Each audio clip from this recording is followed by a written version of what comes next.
Now what will it be? Death or exile?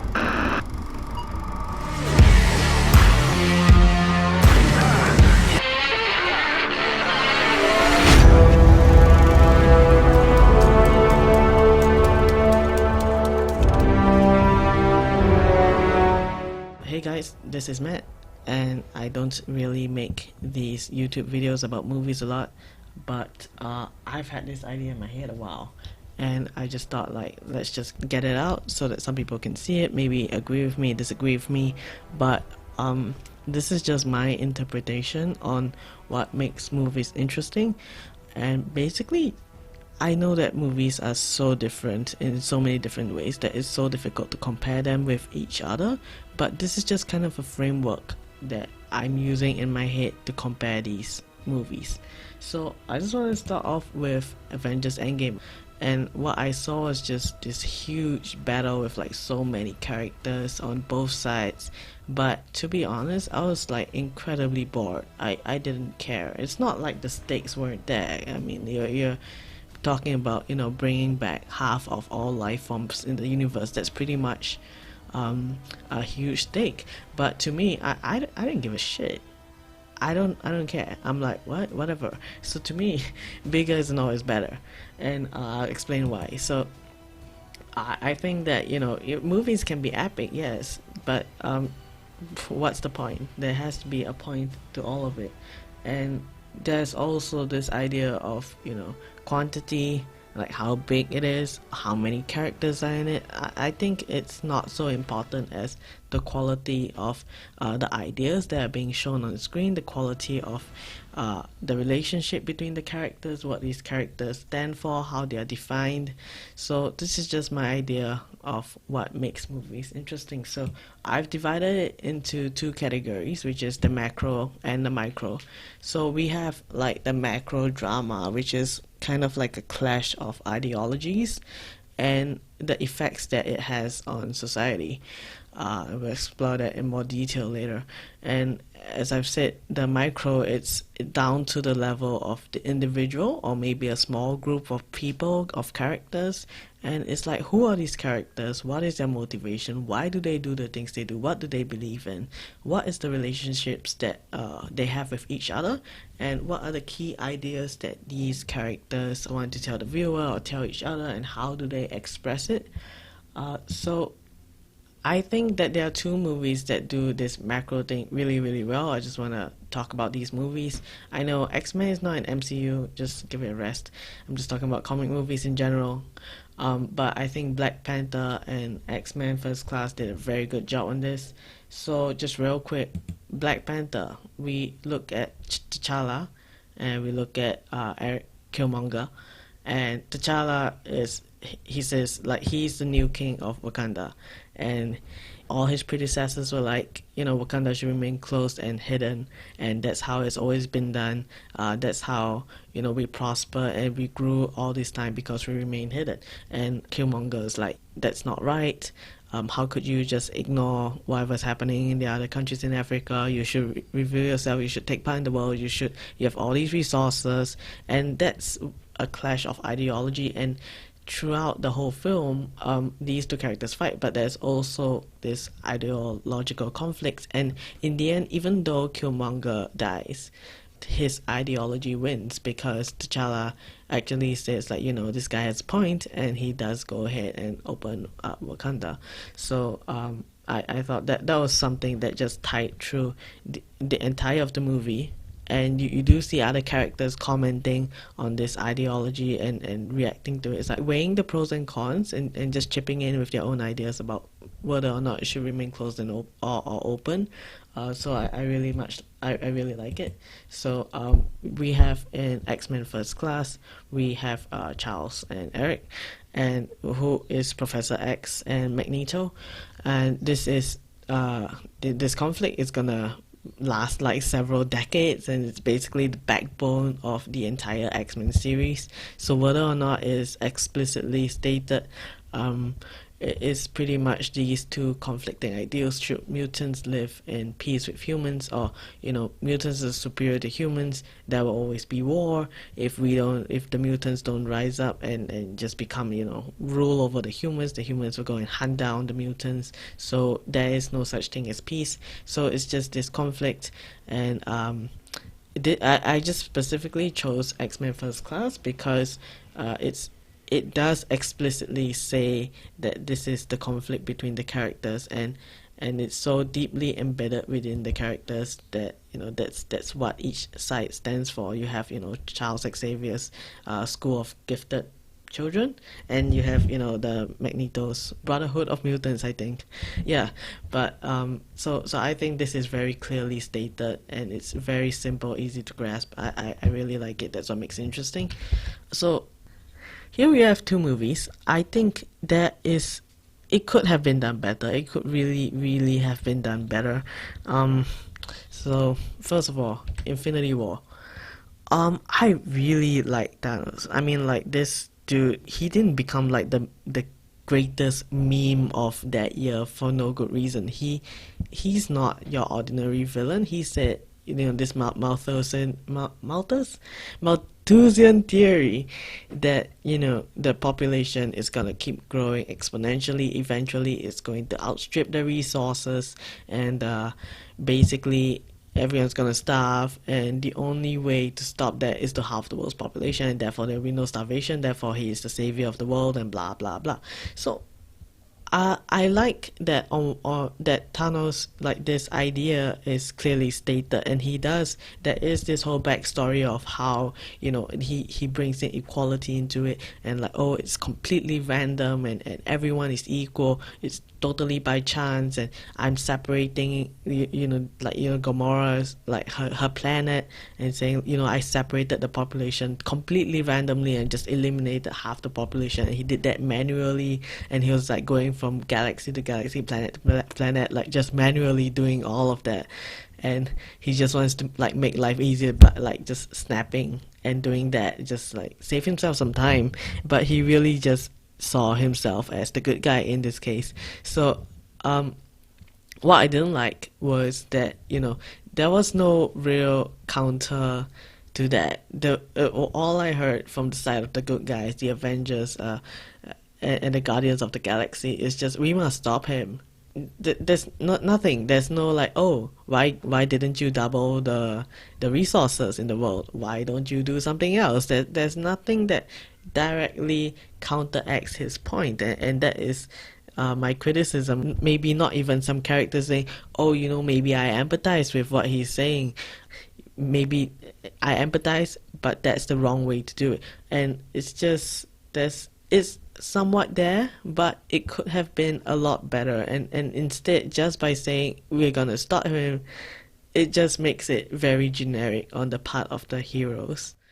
So Civil War, from what I understand, there was some conflict, and there was this thing called the Sokovia Accords, and they were supposed to have like some increased accountability for these heroes, or these vigilantes, or whatever you want to call them, and something there was disagreement, and then the next thing, this is happening because Bucky killed Iron Man's parents. Or to be really honest, I have no idea how this relates to this Sokovian Accords.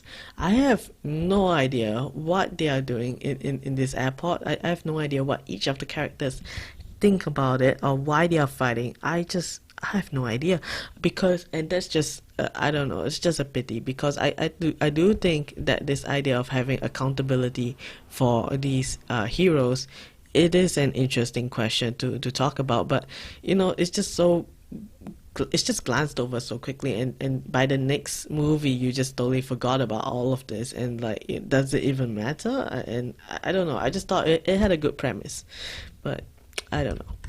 So I just don't know what's going on.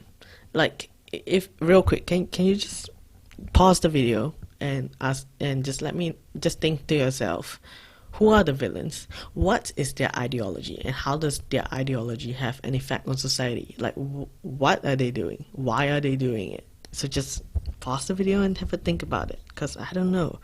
Alright, so first of all, the villain in the first movie is Loki. I totally forgot about it. And then I had to look it up. So yes, it's Loki. Why is he doing what he's doing? I don't know. Because he is a trickster.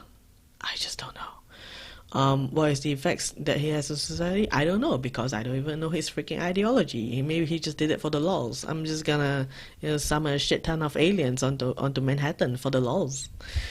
I don't know. Next one, we have Ultron. Ultron was created by Tony Stark accidentally when he created some kind of AI. Suddenly he just hates Tony Stark, wants to take over the world. Why? I don't know. What did he see on the internet? What made him so angry? I don't know. I just don't know.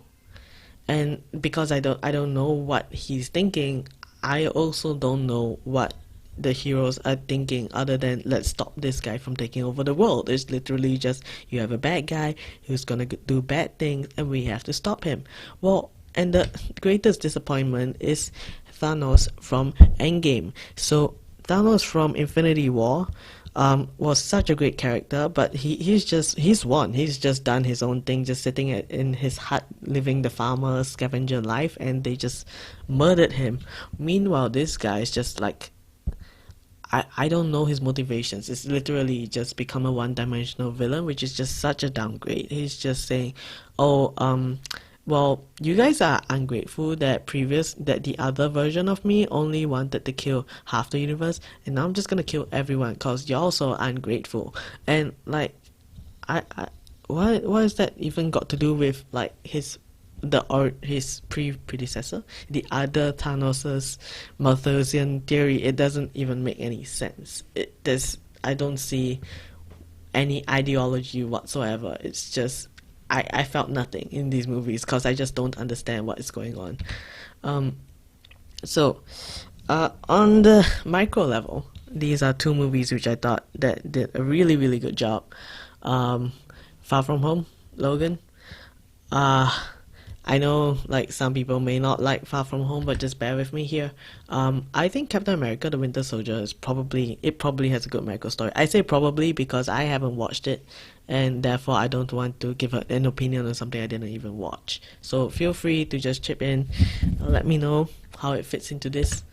So before I get into that, I just want to point out a few character moments which I felt was done really, really like badly. Like just okay, let's set up this scene.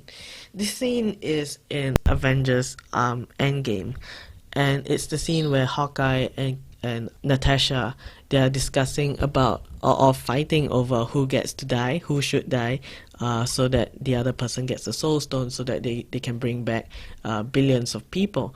And it's the whole idea is that, the Soul Stone, like, you are sacrificing, the word is sacrificing someone who means a lot to you, who you really dearly love.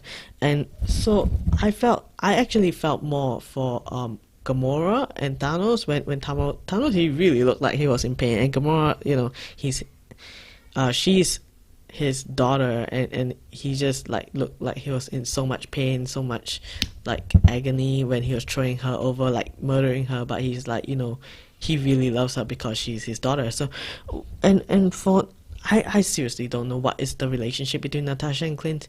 Like, you may call me that, you can tell me, oh, this is their relationship, they really love each other, but let's just look at their last few dialogue between each other.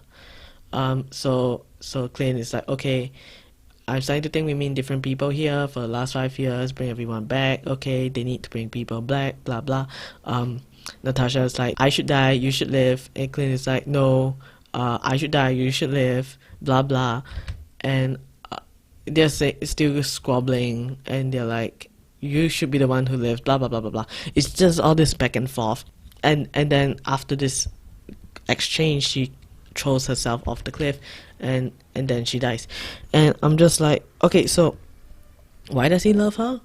I know he's married to someone else who later got snapped away, but I'm like, what is it? What is the key idea she's trying to tell him? That his life is worth more than hers? Because he has a family that will come back after they undo the snap. Like, what is going on?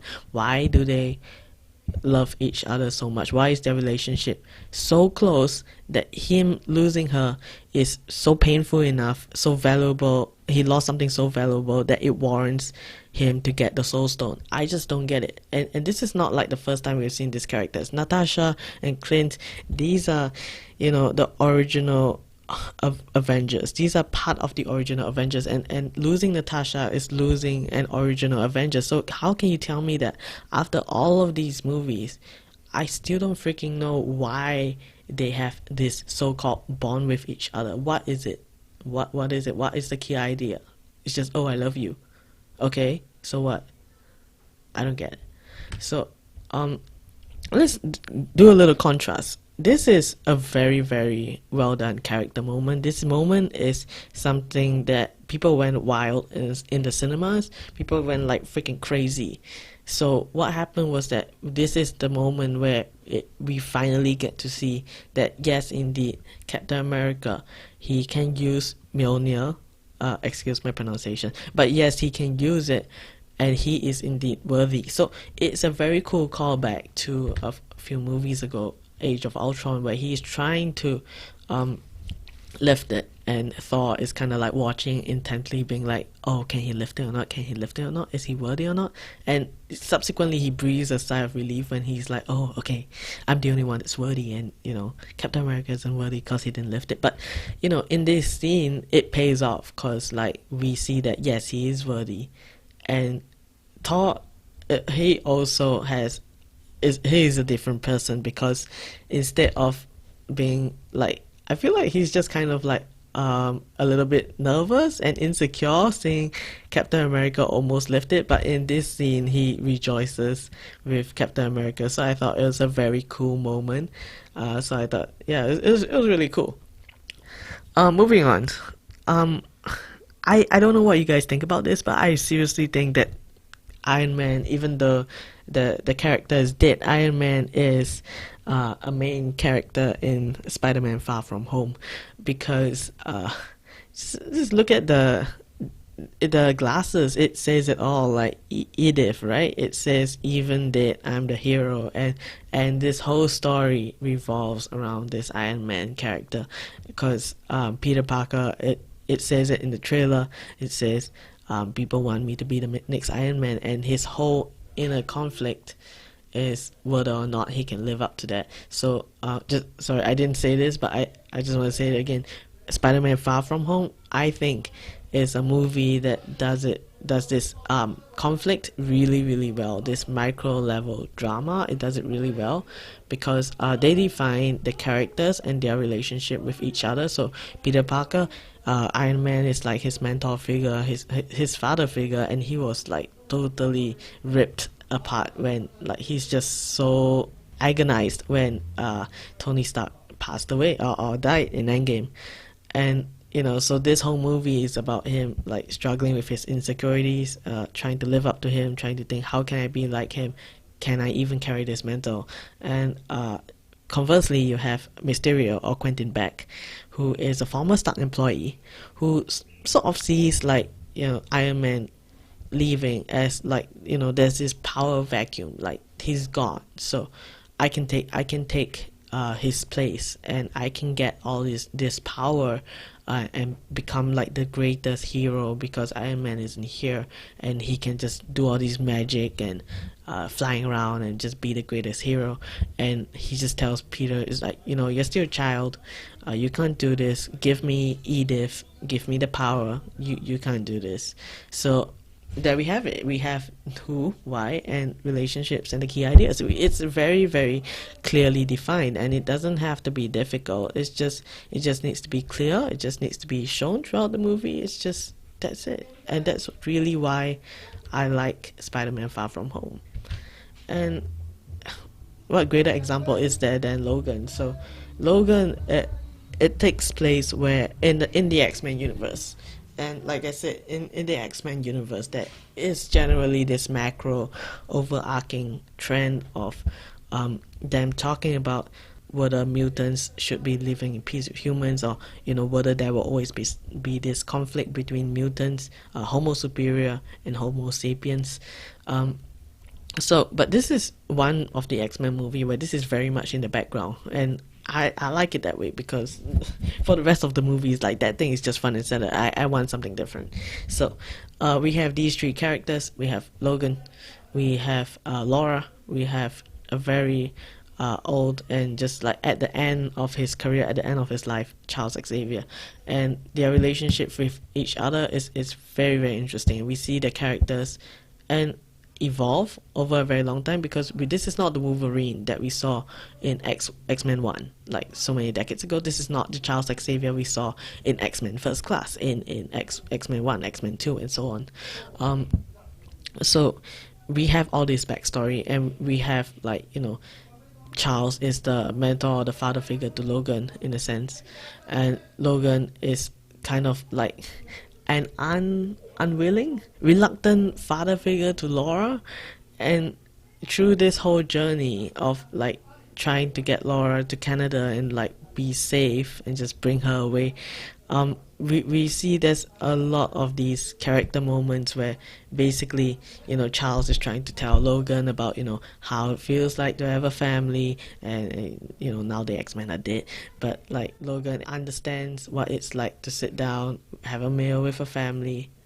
I really, really like it. And you can see in the grand scheme of things, is there a big bad guy trying to kill everyone, to take over the universe? No. Is there you do have a government that's trying to take down the mutants, but it's very, very confined within like maybe just these three people. But within these three people, you can tell a great story. It's because you have these things that are really well defined, these key ideas, these relationships that are really well defined. So that's the gist of it. I feel that you need to have some kind of drama, something that is just well defined, a clear idea that just goes throughout the entire story. It's just something, and bigger isn't always better. You gotta have a point to everything that you're showing. You just don't have people randomly running around beating the shit out of each other. You need to have a point to all of that, and you can just take the time to develop the quality of your ideas, your relationships, the characters, and the relationships between the characters. You make it clear to the audience. Keep going back to these ideas. And that's how you can keep things fresh and interesting, because otherwise, what's the point? Anyway, just let me know what you think. This is just my idea. I feel that this just I don't know. I just don't like it when movies just keep getting bigger and bigger and just losing sight of how to make it interesting. Yeah. Anyway, that's all from me, and talk to you guys next time. Bye.